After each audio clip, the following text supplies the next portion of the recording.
Saya rasa sesiapa yang sudah banyak kali menonton Glowy punya video kan mesti sudah sedia maklum yang sunscreen merupakan salah satu produk yang wajib dipakai di dalam rutin penjagaan kulit anda setiap hari. Tetapi ada satu cerita sedih sikit.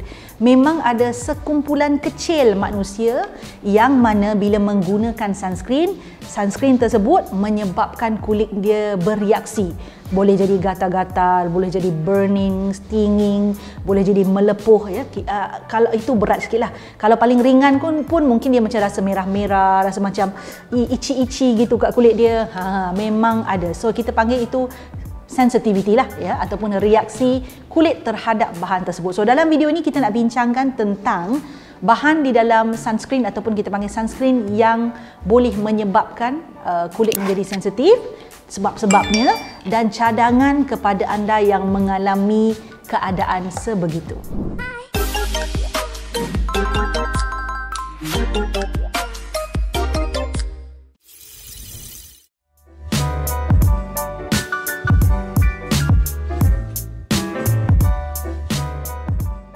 Hai Glowy girls, hai Glowy guys. Pakai sunscreen tak tu? Pakai Pakai. Walaupun di rumah, apatah lagi jika keluar daripada rumah, memang pemakaian sunscreen di siang hari amat digalakkan. Ya kadang-kadang saya sebut wajibkan je. Sebab apa? Memang salah satu produk asas yang kita perlu ada dalam rutin kita adalah sunscreen ataupun pelindung suria. Baik, reaksi kulit yang negatif lah ya terhadap pelindung suria ni sebenarnya memang jarang-jarang lah berlaku. Jarang-jarang berlaku. Tetapi walaupun jarang, tetap wujud sebilangan kecil manusia yang bila pakai sunscreen, wajah dia mengalami reaksi yang agak membimbangkan. Dia boleh jadi tahap kesan dia tu, sensitivity dia tu pada tahap sederhana, boleh jadi juga ke arah tahap yang teruk. Ya. Walaupun bilangan ini kecil, tapi tetaplah kita perlu mengambil tahu dan ambil langkah berjaga-jagalah. Jadi kita nak bincangkan apakah jenis-jenis reaksi yang boleh berlaku akibat penggunaan sunscreen. Jenis reaksi pertama dipanggil contact dermatitis. Ni biasa berlaku lah. Contact dermatitis ni adalah keadaan di mana individu yang memakai sunscreen itu sensitif terhadap bahan yang ada di dalam sunscreen ataupun bahan sunscreen itu sendiri, komponen di dalam sunscreen itu sendiri. So mungkin boleh juga produk-produk seperti krim siang, pelembap siang ya, yang mana sebenarnya dia bertindak sebagai pelembap tapi ditambah di dalamnya komponen sunscreen. Kan pernah tengok kan macam pelembap ada SPF 20. Contact dermatitis ini pula dia ada dua jenis lagi. So daripada pecahan besar tu pecah kepada dua pecahan lebih kecil. Yang pertama adalah irritant contact dermatitis. Biasanya irritant contact dermatitis ni memang berlaku kepada mereka yang pakai sunscreen, tetapi dalam sejarah dia sendiri itu, pengguna itu, dia memang sudah ada keadaan-keadaan kulit seperti eczema ataupun memang dia dah tahu dah kulit dia sensitif. So bila dia pakai sunscreen ya yang menyebabkan ataupun menjadi punca kepada kerengsaan yang lebih teruk, itu kita panggil irritant contact dermatitis. So keyword dia kat sini adalah dia memang sudah ada keadaan atau permasalahan pada kulit dia yang agak, kita boleh kategorikan sederhana ke serius lah ya. Jadi dia kena berhati-hati tahu orang macam ni. So bila dia pakai sunscreen, kawasan yang mana kerap alami eczema atau kawasan yang sensitif itu akan muncul tanda-tanda seperti kerengsaan, merah-merah, gatal-gatal, pedih pun boleh jadi juga, yang mana boleh jadi makin teruk kalau dia teruskan penggunaan sunscreen.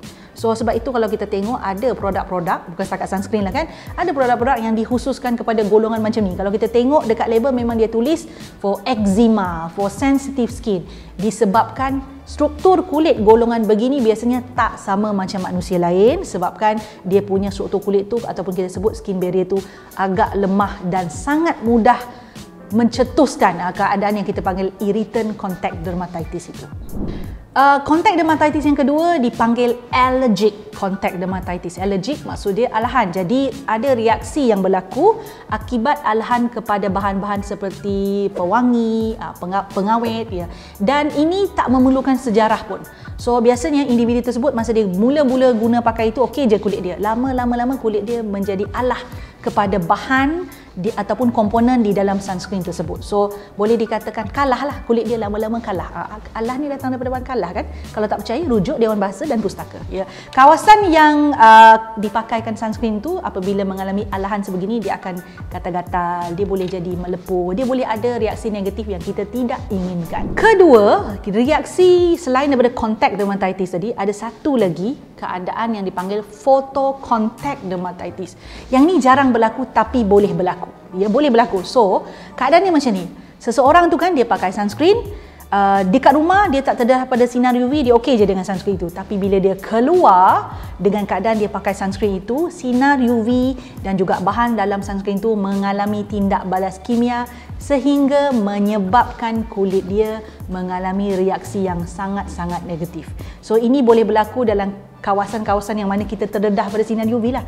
Contohnya kita pakai sunscreen muka, tangan, kemudian kita keluar, kat kawasan-kawasan tu lah boleh nampak keadaan reaksi negatif macam melepuh, merah, gatal-gatal, pedih. Itu very basic kind of reaction yang negatif tau. So sedih jugalah kan kalau berlaku macam tu, sebabnya macam tak boleh keluar rumah juga. Tapi jarang berlaku, tapi kita kena ambil tahu. So bagaimana kita nak elak reaksi negatif begini ataupun alahan akibat daripada sunscreen? So first thing first, number one, anda memang kena faham kulit anda lah. So if you already know you are that kind of people yang ada sensitivity for quite long time dan juga eczema, saya sarankan memang perlu berhati-hati, buat patch test dahulu sebelum nak pakai apa-apa. Waima kalau produk tu memang dah tulis pun untuk kulit sensitif, patch test juga dahulu. Kalau anda macam tak pasti adakah betul ini alahan atau seumpamanya, what I would like to suggest adalah jumpa dengan pakar. Pakar boleh lakukan ujian alahan untuk menentusahkan anda adalah alah terhadap apa. So kalaulah katakan kan sebelum ni memang jenis alahan kepada habuk, debu ataupun makanan tertentu, ataupun pernah pakai some skincare product and you have that bad reaction and you want to just make sure confirm what kind of bahan yang menyebabkan reaction tersebut, jumpa pakar adalah jauh lebih baik.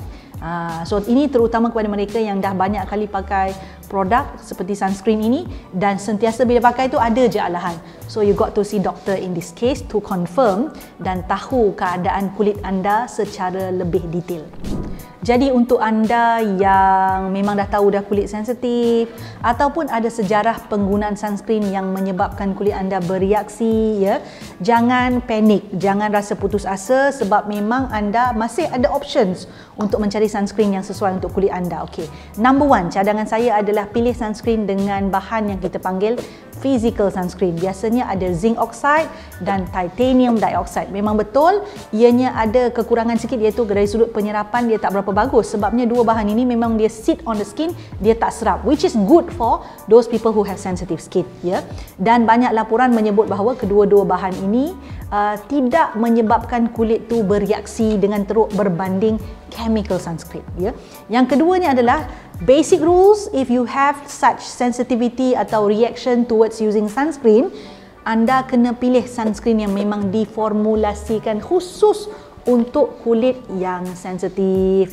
Memang kena beli yang spesifik. So kalau dalam situasi macam ni, tengok label lah dan bacalah testimoni, bacalah segala review-review orang yang mempunyai kulit sensitif seperti anda sebelum anda memilih untuk memakainya. Untuk mereka yang masih dalam proses mencari sunscreen, now let me suggest to you one sunscreen that specifically very good untuk kulit yang sensitif, iaitu here you go, Nihon Water Gel UV Sunscreen. I know, ramai orang bila tengok sunscreen jenama Nihon, dia kata, alamak Puan Mary, the price. Now, let me tell you the value that you get so that you know what are you paying. Yes. Bila mana anda mempunyai kulit yang sensitif, you have to have certain formulation yang mana memang dikhususkan lembut dan tidak mendatangkan reaksi kepada kulit anda. Don't you think kalau anda adalah pengeluar produk ataupun seorang yang blend all the ingredient together ataupun kita panggil product formulator, that kind of situation, kulit begitu a bit difficult to formulatekan produk. Dia sukar, tidak mustahil, dia sukar. So this is the reason why this Nihon Water Gel UV Sunscreen ni wujud. Dia adalah hybrid sunscreen. Ada di dalam dia zinc oxide, ada titanium dioxide. The good news is juga ada UV filter generation baru. Yang dipanggil Tinosoft M dengan Tinosorb S, yang mana dia ada perlindungan yang lebih meluas dan yang mana disahkan bahawa mempunyai possibility untuk menyebabkan iritasi yang jauh lebih rendah. So, who will be benefit? Siapa yang akan benefit daripada situasi begini ataupun produk begini? Sudah tentu kulit yang sensitif. Kulit lain sudah tentu boleh pakai jugalah kalau anda nak produk yang mana berkualiti dari sudut daya penyerapan yang memang bagus, ringan, cepat serap. Tak ada white cast, saya dah guna dah cukup lama dah, tak ada white cast, alhamdulillah. Dan juga dia mampu mengekalkan kelembapan kulit dan mempunyai photo stability yang sangat tinggi. Maksudnya kadar perlindungan sekali pakai memang cukup lama, tak menyebabkan kadar perlindungan UV filter itu menurun bila kita pakai lama tau. So this is the kelebihan sebenarnya, manfaat bila kita pakai new sunscreen begini, new generation punya sunscreen. So I strongly recommend something like this. Ini bukan saja untuk sensitive skin, acne prone skin pun boleh, ataupun mana-mana kulit yang lain. Kalau dah sensitif boleh pakai, acne prone skin boleh pakai, yang lain pun boleh pakai juga. So if you are interested in looking for solution once and for all, tak nak pening-pening dah, I strongly recommend Nihon.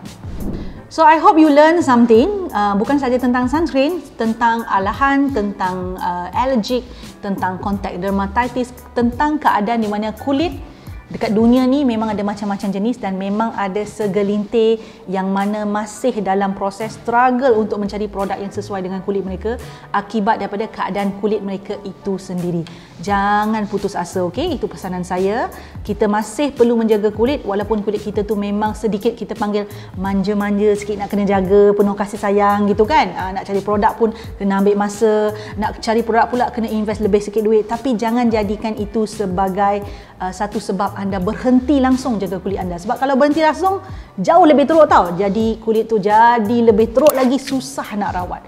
So take good care of your skin. Love your skin no matter what. I see you next time. Suka video yang saya selalu kongsikan? Apa kata? Jangan apa kata, buat sekarang ya. Subscribe channel saya, like, share dan pastikan tekan butang loceng tu. Yang ada loceng tu, yang cute-cute loceng kecil tu tekan supaya anda mendapat notifikasi setiap kali saya masukkan video baru. Jangan terlepas, jangan tertinggal. Buat sekarang.